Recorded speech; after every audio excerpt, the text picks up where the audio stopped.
All right, today we're tackling a story called A Death by Truth. And let me tell you, it starts with a death shrouded in mystery and ends with a huge question about what justice even is. And really, the whole thing boils down to this one kind of wild question. Can a powerful man, actually be killed by nothing more than the truth? Let's dive in. So picture this, we're in the heart of it all, New York City, a place where fortunes are made and secrets, well, they get buried deep. And it's not just any day. It's a Monday morning, the start of a new week, a time for fresh starts, or in this case, a very, very dramatic end. The stage is set, but this isn't happening in some dark alley or a shady boardroom. Nope, this is all going down in a packed courtroom, a place that's supposed to be all about revealing the truth. And that brings us right to the main event. Part 1, Death in the Courtroom. At the center of this storm is a guy named Daniel Cross. And he wasn't just any lawyer. For 2 decades, this man was a master at making justice simply disappear. He was an artist of corruption. And on this particular day, he was the one on trial.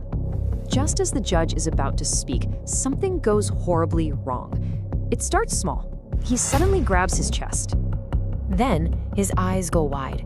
You can see the sheer terror on his face. This is not some legal tactic. This is real. And then, chaos. In front of the judge, the jury, the entire room, the untouchable Daniel Cross just collapses. It's over before anyone can even react. So, what do the doctors say? Well, the official report is, honestly, kind of boring. Heart failure. But here's the kicker. No poison, no weapon, no sign of an attack. A man with this many powerful enemies just dies from natural causes? Yeah, something feels really off here. Okay, so the official story is a dead end.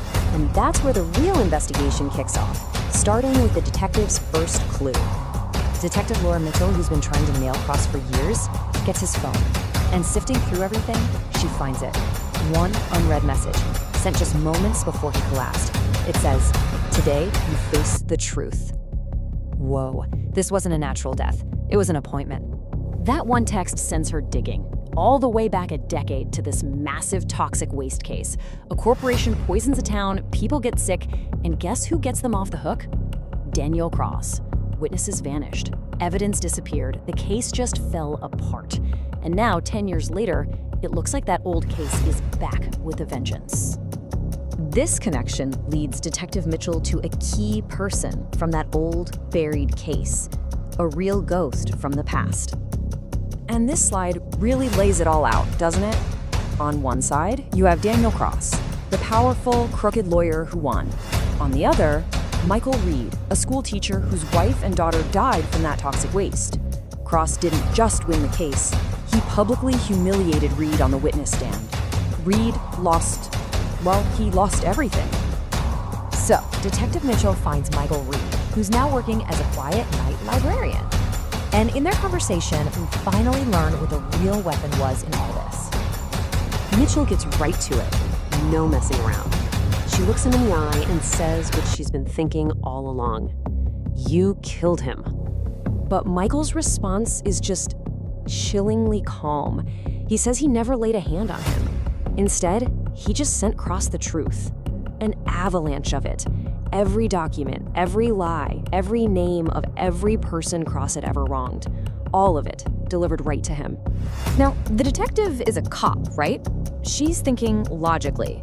She pushes back, but fear doesn't kill. You can't convict someone for sending emails. Stress, shame, the fear of being exposed, those things can't literally stop a person's heart. Or can they? And Michael explains, it wasn't fear that killed Daniel Cross. It was the absolute certainty of judgment.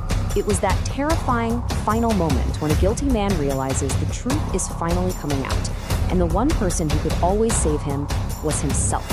And this time, there was no lawyer left to play a trick. So this story gives us a totally new definition of judgment.